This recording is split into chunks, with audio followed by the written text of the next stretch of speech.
And yes, constantly giving the view. Yes, it is a dream here. I call it the passing dream just for the fun of it, so it sounds interesting. And as we have come through the so-called spiritual path and whatever we've come through, it's always been talked about how creation is an illusion, but it's a necessary illusion. And many times that isn't referred to. So in other words, you just don't go, oh, it's an illusion. We don't need to pay attention to it. And so again, this is how, Joni does her magic in tap lining, because people aren't paying attention to what's really going on here. In other words, they're just thinking, oh, it's an illusion. We don't care about the earth, whatever. All we care about is, getting to the higher worlds and having our initiation. So in the meantime, because people aren't paying attention, they're tap lined, you see. So you got to pay attention, even though, yes, it is an illusion, but it's a necessary reality all its own that we have to have, just like all of us are here. So it's more than just thinking terms. So we see the difference between awareness and thinking, and both are necessary, but you have to recognize how they apply to whatever you're doing, wherever you're at. So this terrific reaffirming, etc. So these things are very, very important, and to go over many, many times takes a lot of years, just like a child learning, since it comes in here and is born and goes up through the ages, takes a lot of years. And even then, I look at my experience, I feel like a kid. I feel like Benjamin Button. I'm just growing younger. The thing being is that what do I know? Life is big. It's all about what life is, not what we think in any terms, but at the same time, we have this personal self, we have creation. And so you have to consider that too, but you consider it in its own light, and that is, yes, the secondary light.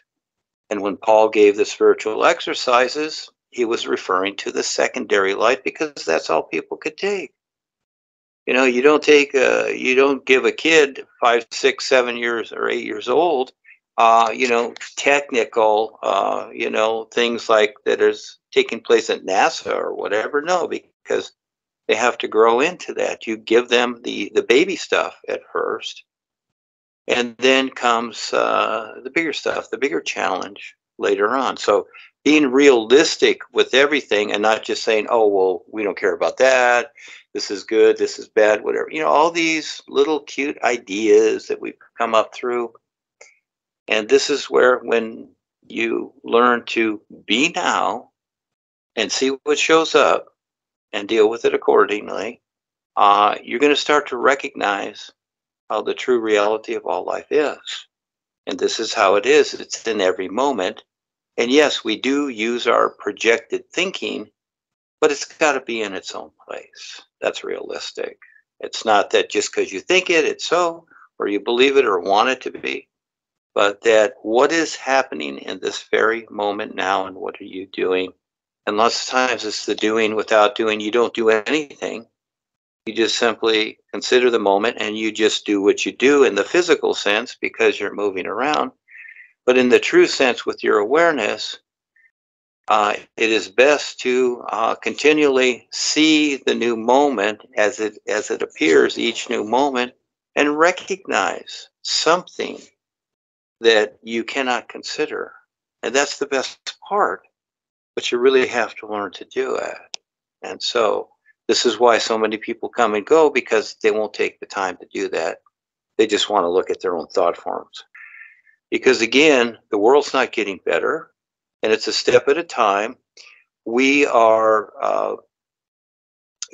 producing something that's a benefit, but it takes a whole lot. It has nothing to do with hocus pocus or magic. It's just like anything. It's like planting a seed in the ground, and it's going to be years before that seed is a tree. So a little at a time, and we got to keep watering it and keep watering. It's not one bucket of water ain't going to do it. So we have to keep doing it and nurturing it and do whatever it is for it to be possible. And the same with what we're doing. It's huge and it's endless. And who will stick with it and stand real? Yeah. It's a lot. This is a real endurance test. Yes, it is. So we're all meeting here this very moment. It's so precious. Everyone is precious.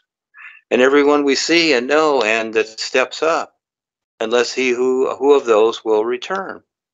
So Kelsey's a good example, and it's so cool. And Ava and I were listening to an old tape from 2014 when Albert was here and Chris Courage was here on the tape, etc. And in a way, it was really kind of neat. It's like it would be really cool if these people showed up again, because again, where are they going? What are they doing? We'll see. So we're here for everybody, but at the same time, they got to decide to take the risk and wake up. So that's what we're here for. We are the presenters. And I really appreciate all of you. I'm very grateful that I'm part of this. It's so cool. Yes, thank you.